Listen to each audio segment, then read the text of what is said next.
नमस्कार दोस्तों, स्वागत है आपका हिस्ट्री के ऑब्जेक्टिव क्वेश्चन में। हिस्ट्री में मैं तुमसे चैलेंज करता हूं कि क्या तुम 20 में से 15 का उत्तर दे सकते हो। मैं 20 प्रश्न लाया हूं, जिसमें से अगर तुम 15 का उत्तर दे दोगे तो तुम्हारा हिस्ट्री में तैयारी बहुत अच्छा है। आपको हिस्ट्री का टेंशन लेना खत्म कर देना चाहिए, ठीक है। तो आप पहले प्रश्न को पढ़ते हैं, उससे पहले अगर आप चैनल पर नहीं हो तो चैनल को सब्सक्राइब जरूर कर लेना। ऐसा नहीं कि अगर हमारा 14 भी सही हो तो चलेगा, लेकिन 15 सही कर देगा, 15 प्लस बहुत ही अच्छा आपका तैयारी रहेगा, ठीक है ना। आओ पहले प्रश्न को पढ़ते हैं। कह रहा है पहला प्रश्न आपके सामने यहाँ पे है।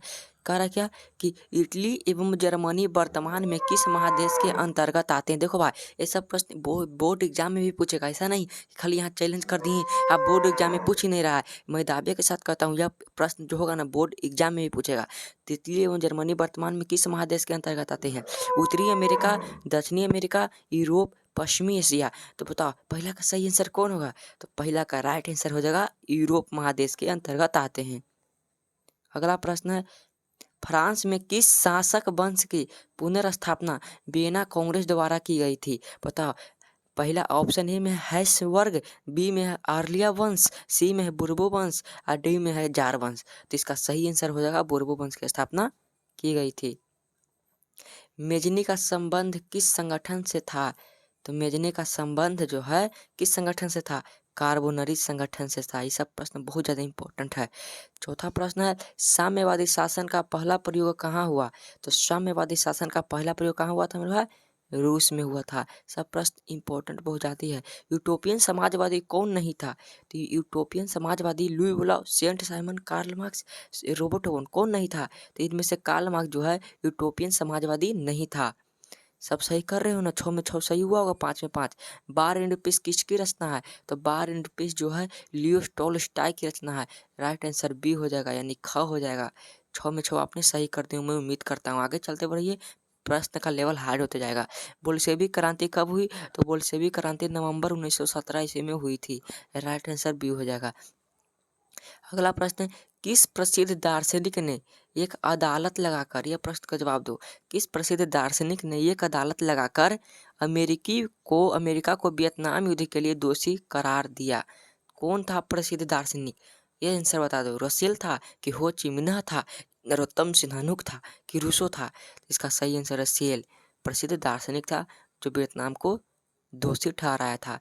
रंपा विद्रोह कब हुआ। तो रंपा विद्रोह 1916 ईस्वी में हुआ था। राइट आंसर ये हो जाएगा, यानी कि कब हो जाएगा, ठीक है। अगला प्रश्न, वल्लभ भाई पटेल को सरदार की उपाधि किस आंदोलन के दौरान दी गई। प्रश्न का जवाब दो। किस आंदोलन के दौरान बारदोली आंदोलन, के अहमदाबाद आंदोलन, के खेरा आंदोलन, के चंपारण आंदोलन। तो बारदोली आंदोलन के दौरान बारदोली की महिलाओं ने दी थी।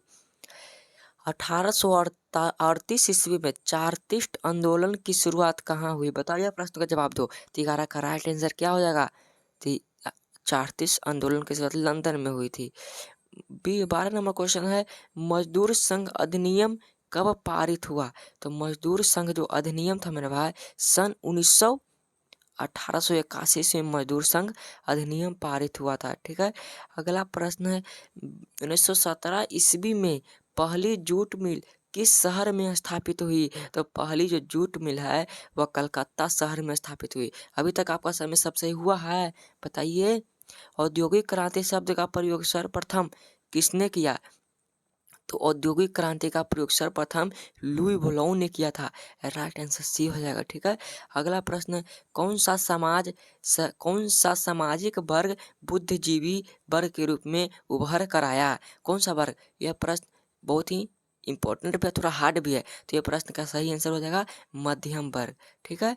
अगला प्रश्न, पाटलिपुत्र किसके समय में मगध की राजधानी बनी। किसके समय में। तो चंद्रगुप्त मौर्य के समय में मगध की राजधानी बनी थी।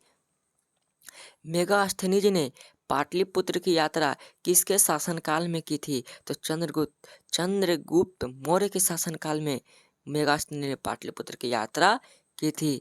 18 नंबर क्वेश्चन है, भूमंडलीयकरण के आरंभ किस दशक से माना जाता है। तो 1990 के दशक से भूमंडलीकरण की शुरुआत माना जाता है। अब तक आपका 1-2 प्रश्न गलती भी हुआ होगा, मैं कहता हूँ। देसी भाषा में भारतीय द्वारा प्रकाशित पहला समाचार पत्र कौन था। तो बताओ, यह प्रश्न बहुत ज़्यादा इंपॉर्टेंट है, थोड़ा हार्ड भी है। तो 19 का राइट आंसर हो जाएगा बंगाल गजट, ठीक ना, बंगाल गजट। 20 नंबर और लास्ट क्वेश्चन है, कह रहा भारतीय समाचार पत्रों के मुक्तिदाता के रूप में कौन गवर्नर जनरल विख्यात है? तो चार्ल्स मेटकॉफ। Charles Metcalfe. आइए एक प्रश्न मैं आपसे पूछता हूँ कि यूरोप का मरीज किसे कहा जाता है? यूरोप का मरीज किसे कहा जाता है? तो यूरोप का मरीज तुर्की को कहा जाता है।